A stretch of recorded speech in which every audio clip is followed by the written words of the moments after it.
Salve Deus, meus irmãos, salve Deus, minhas irmãs. Aqui nos encontramos em mais uma rica e feliz oportunidade.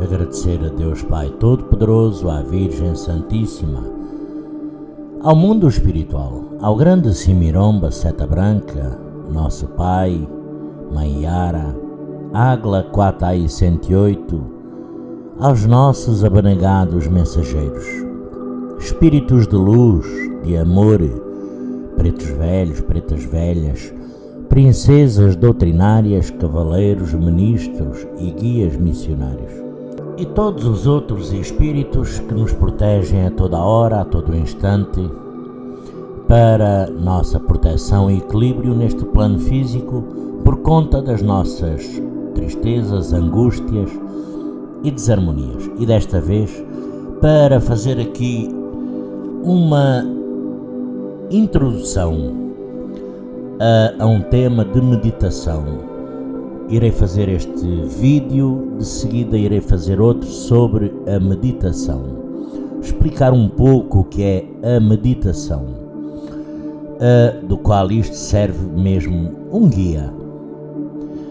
E começarei por a verdade que está dentro de nós. Ela não nasce das coisas externas, ainda que assim o creiam muitas das vezes. Há um centro muito interior em todos nós, onde a verdade reside plenamente, e em torno do muro, sobre o muro, a carne, muitas das vezes grosseira, envolve aí.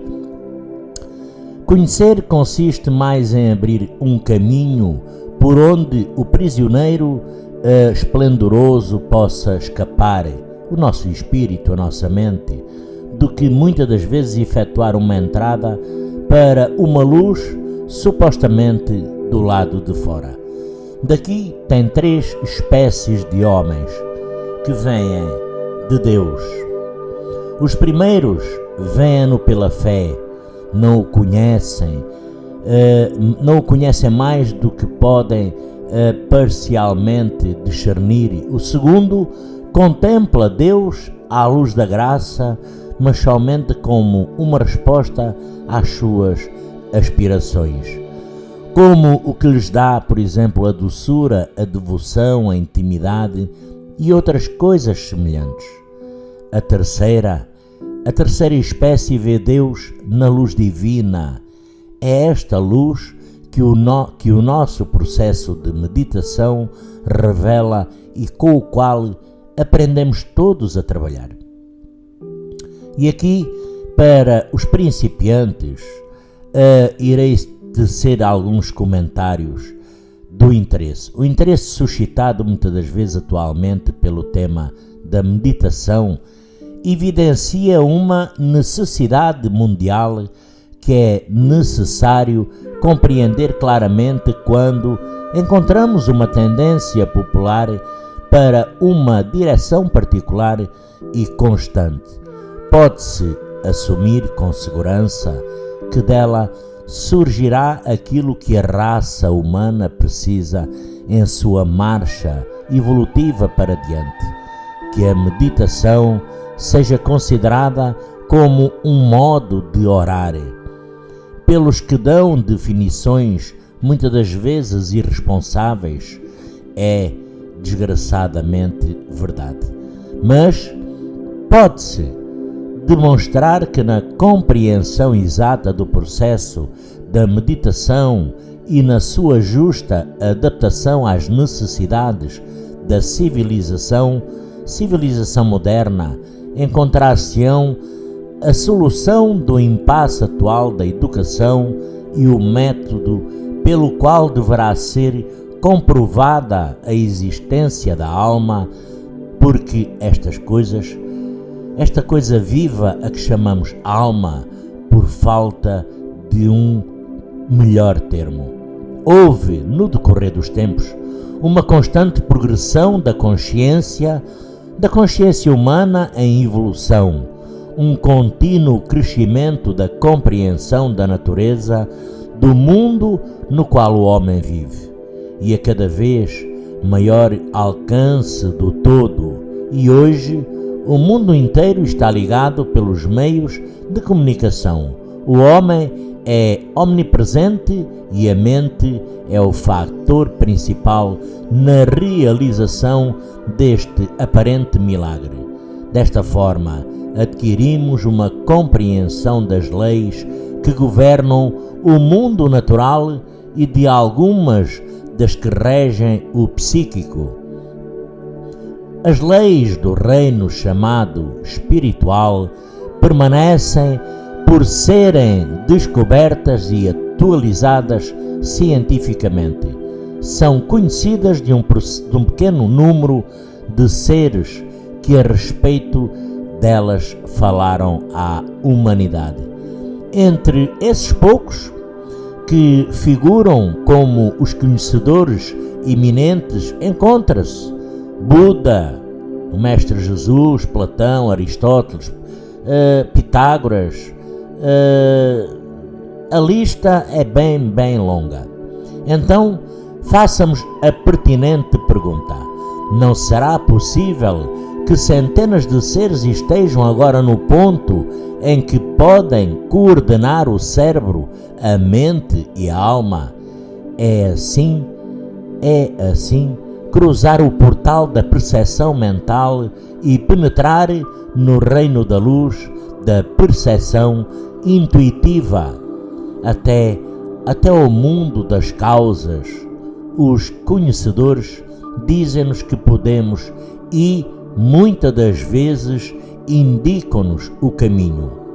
Aqui, algumas questões que eu poderia também pôr como importantes.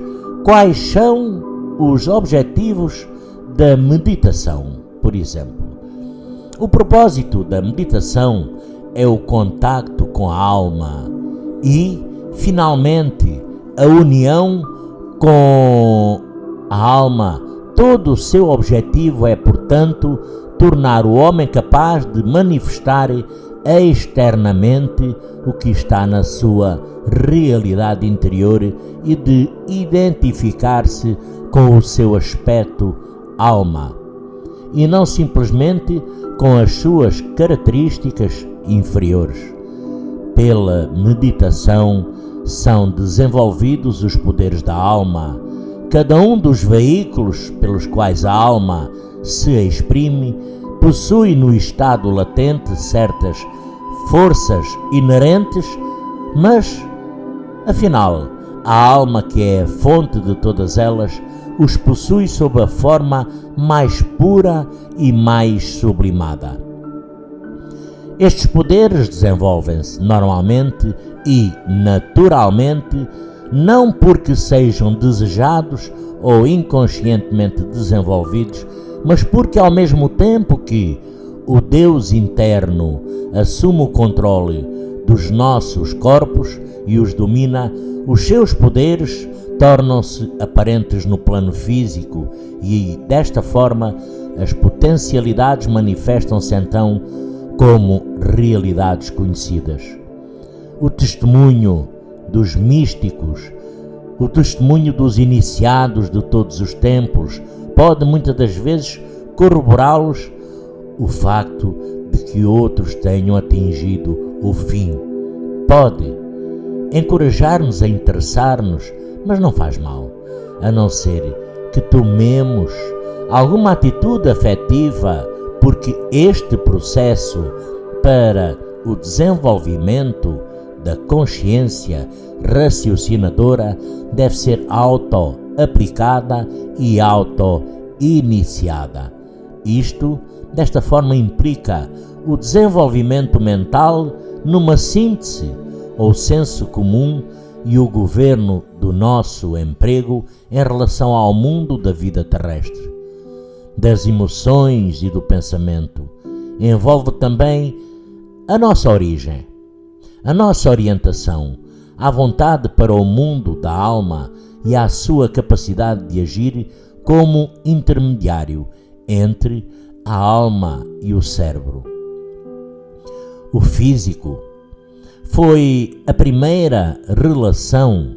Desta forma é desenvolvida e alimentada através de métodos sadios, de treinamento e de educação esotérica. A segunda é tornada possível pela meditação, que é uma forma superior do processo educativo. Salve Deus! E aqui ponho outra questão. Pode alguém que desejar beneficiar-se com a prática da meditação e dominar desta forma a sua técnica? Salve Deus! É preciso recordar de início que o próprio desejo em si de compreendê-lo pode ser tomado como um apelo à nossa alma para o caminho do conhecimento. Ninguém deverá desencorajar-se se concluir estar deficiente em certas qualificações essenciais. Na maior parte dos casos, estamos mais adiantados, somos mais sábios e estamos mais bem equipados do que muitas das vezes imaginamos. Todos podemos começar imediatamente a concentrar-nos, se de imediato nos decidirmos a isso. Possuímos um grande saber, capacidades e uma força mental que nunca passaram do reino do subconsciente. A utilidade objetiva. Quem já tiver alguma vez apreciado o efeito da meditação, por exemplo, num iniciante, confirmará estas afirmações.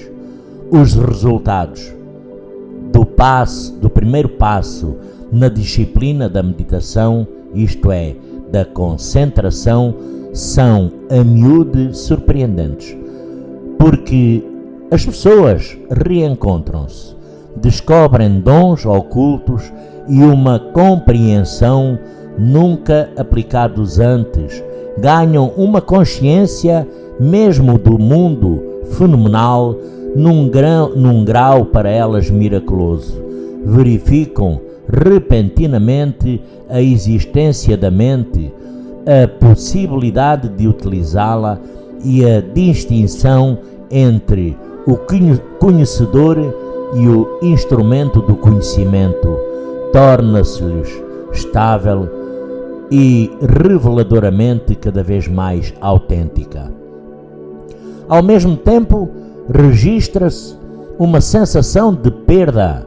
Os antigos estados sonhadores de bem-aventurança, de paz, que alcançavam na oração mística e na meditação, muitas das vezes desaparecem e temporariamente experimentam uma aridez, uma ausência e um vazio muito deprimentes. Com frequência, isto provém do facto da atenção estar desviada das coisas dos sentidos, por muito belas que elas sejam. As coisas que o intelecto conhece e de que pode guardar recordações não estão ainda registradas nem o aparelho sensorial, causando os seus impactos familiares sobre a consciência. É um período de transição que é preciso suportar até o momento em que o mundo novo comece a impressionar o aspirante. Esta é uma razão porque a persistência e a perseverança são essenciais, particularmente nos estágios iniciais do processo da meditação. Um dos primeiros efeitos do trabalho da meditação é o aumento da eficiência na vida diária, seja em casa, seja no escritório ou em qualquer outro domínio da atividade humana, porque a aplicação mental nas coisas da vida é, em si, um exercício de concentração que conduz a notáveis resultados, quer um homem alcance ou não, porque a iluminação final pela prática da concentração e da meditação, ela terá pelo menos aprendido muito e enriquecido grandemente a sua via e a sua utilidade e poder serão enormemente acrescidos e a sua esfera de influência é expandida. Todo aquele que não for puramente emocional, que recebeu uma sólida educação e quer trabalhar com perseverança, pode abordar com bastante coragem o estudo da meditação. Pode começar a organizar a sua vida de modo a dar os primeiros passos no caminho da iluminação. E esta organização é um dos degraus mais difíceis. É bom recordar que todos os degraus iniciais são penosos, porque temos de modificar os hábitos e os ritmos de muitos anos. Cumprido e dominado isto, o trabalho torna-se muito mais fácil. Portanto, a resposta à pergunta é a seguinte: primeiro, aceitemos a hipótese da existência da alma e que esta alma pode ser conhecida do homem que sabe educar e controlar a sua mente. Segundo, baseando-se nesta hipótese, começamos a coordenar os três aspectos da natureza inferior e a unificar a mente, a emoção e o corpo físico num todo inclusive e organizado. Alcançamos isso pela prática da concentração. Terceiro, à medida que a concentração se funde na meditação, que é o ato da concentração prolongada, a imposição da vontade da alma sobre a mente começa a fazer-se sentir. Pouco a pouco a alma, a mente e o cérebro são postos em estreita relação. Primeiro a mente controla o cérebro e a natureza emocional. Depois a alma controla a mente. O primeiro é consequência da concentração, o segundo da meditação. Fora desta sequência de atividades, o investigador, aquele que se interessa, o interessado, se dará conta de que há um verdadeiro trabalho a ser realizado e que a primeira das qualidades essenciais é, acima de tudo, a perseverança, a organização da vida mental, sempre e em qualquer lugar. E em segundo lugar, a prática da concentração cada dia, se possível, à mesma hora, contribui para a atitude unidirecionada a estes dois elementos reunidos significam, acima de tudo, o sucesso. E aqui é necessário retirar-se para a solidão ao evocar a alma. Ora bem, na maioria vivemos no meio de uma multidão em tropel e muitas das vezes numa situação caótica que deixa totalmente fora de hipótese a visão de um local calmo e muitas das vezes pacífico. A solução está na compreensão exata do nosso problema e no privilégio que nos é conferido de manifestar um ou mais novo aspecto da velha verdade. Pertencemos no Ocidente a uma raça mais jovem.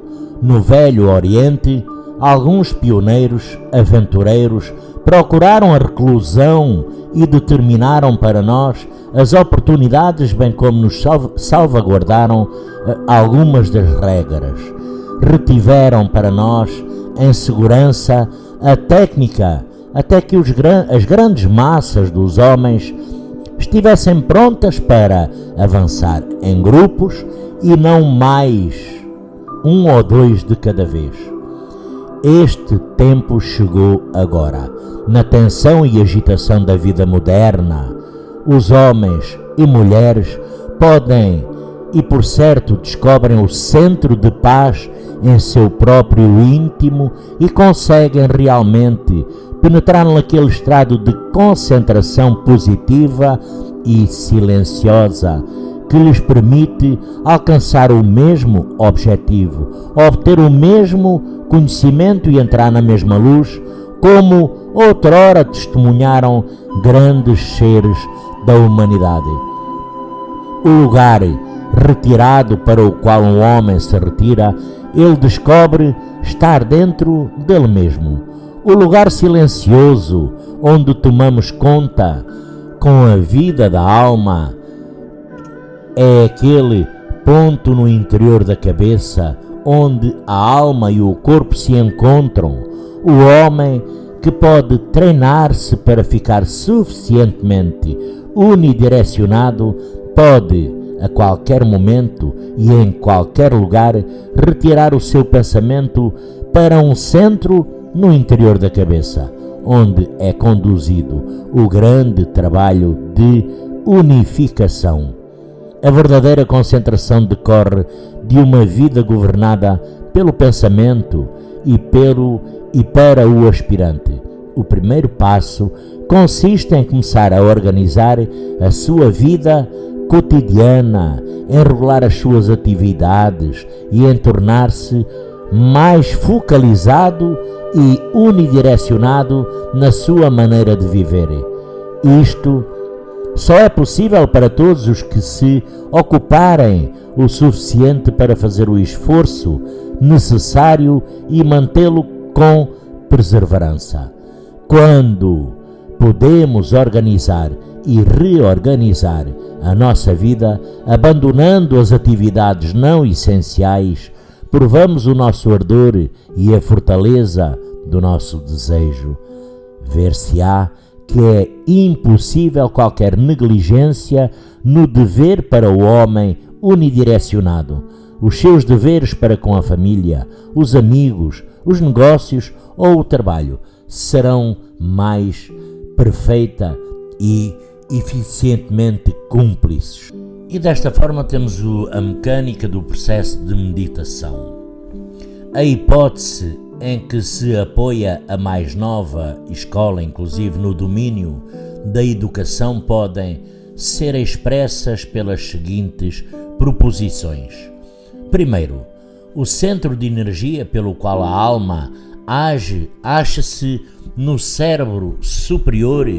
No decorrer da meditação, se é efetiva, a energia da alma imunda o cérebro e atua de forma definida sobre o sistema nervoso, mas se a mente não está controlada e predomina a natureza emocional, como no caso de um místico puro, os efeitos fazem-se sentir em primeiro lugar no aparelho sensorial, nos estados emocionais do ser. Quando a mente é o fator dominante, então o aparelho do pensamento no cérebro superior entra em atividade organizada. Aquele que medita adquire uma nova faculdade de pensar clara, sintética e poderosamente. Segundo, temos na região do corpo pituitário a sede das faculdades inferiores. Quando coordenadas no tipo humano superior, é aí que estão coordenadas e sintetizadas, e como nos indicam inclusive certas e determinadas questões reputadas de psicologia e endocrinologia, muitas das vezes se encontram as emoções e os aspectos mentais mais concretos. Desta forma, nascidos dos hábitos das raças e dos instintos herdados e, por consequente, não necessitando do exercício da mente criativa ou superior.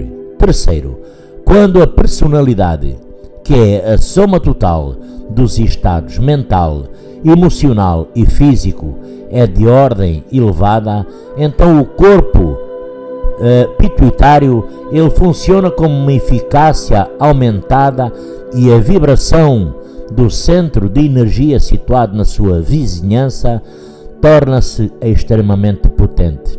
Devemos registar que, segundo esta teoria, quando a personalidade é de um tipo inferior, quando as suas emoções são sobretudo instintivas, e a mente praticamente não funciona, então o centro de energia encontra-se na região do plexo solar e a natureza do homem é sobretudo animal. Quarto, o centro na região da glândula pineal é o cérebro superior. Entram em atividade através do aprendizado, da focalização da consciência atenta na cabeça. As diversas avenidas da percepção sensorial são conduzidas a uma condição de quietação, porque a consciência do homem real não mais se apresenta voltada para as suas 5 avenidas de contacto. Os 5 sentidos estão dominados pelo 6º, a mente, e toda a consciência, a faculdade perceptiva do aspirante, estão sintetizados na cabeça e voltados para o interior e para o alto.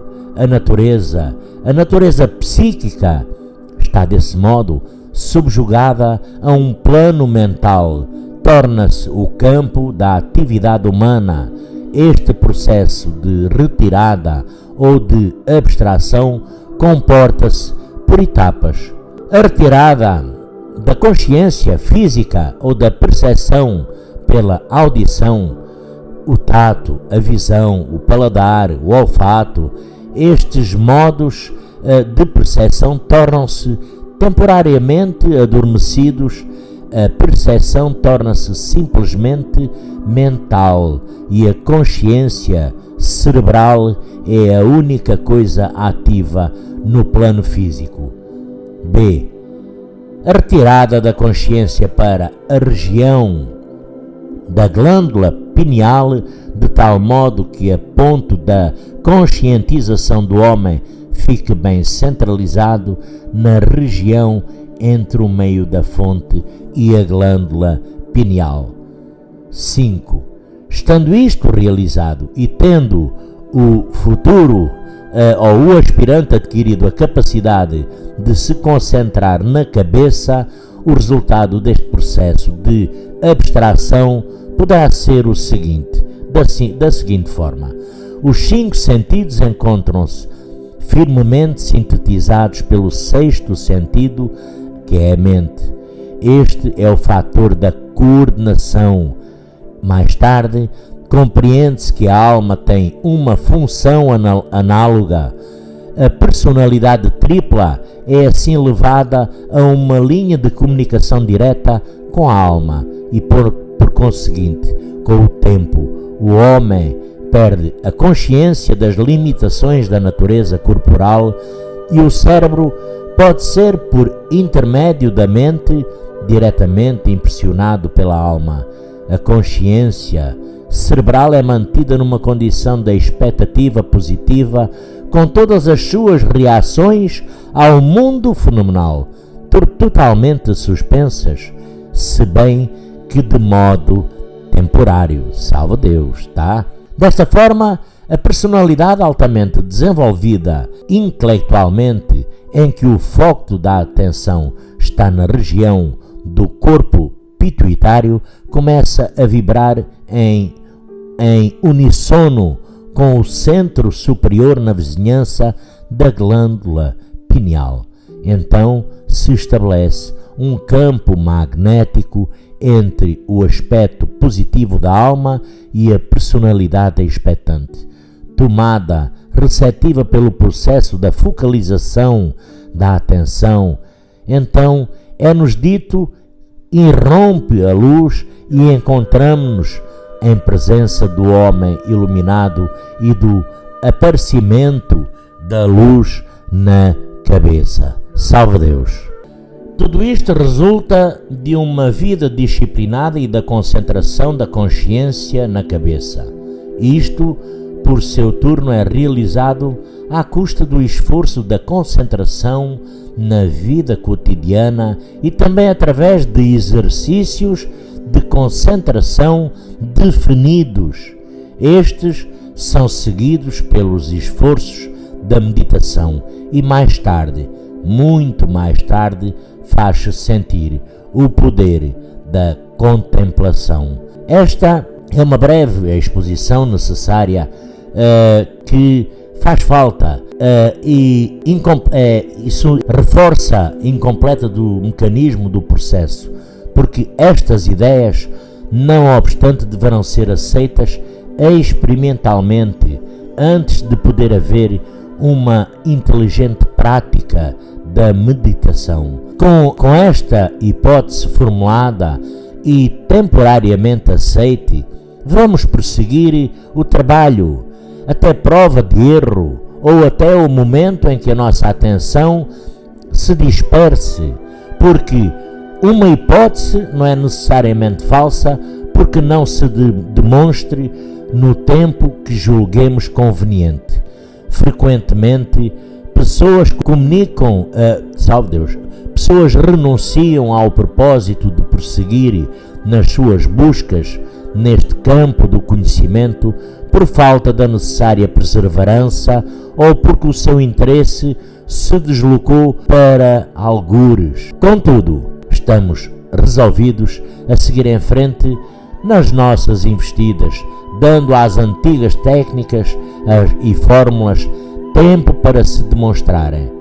Vamos, portanto, cumprir as primeiras exigências e esforçando-nos por levar uma vida de atitude mental mais concentrada, praticando diariamente a meditação e a concentração. Se somos principiantes ou se possuídos de uma mente desorganizada, fluida, versátil e instável, começaremos por praticar a concentração.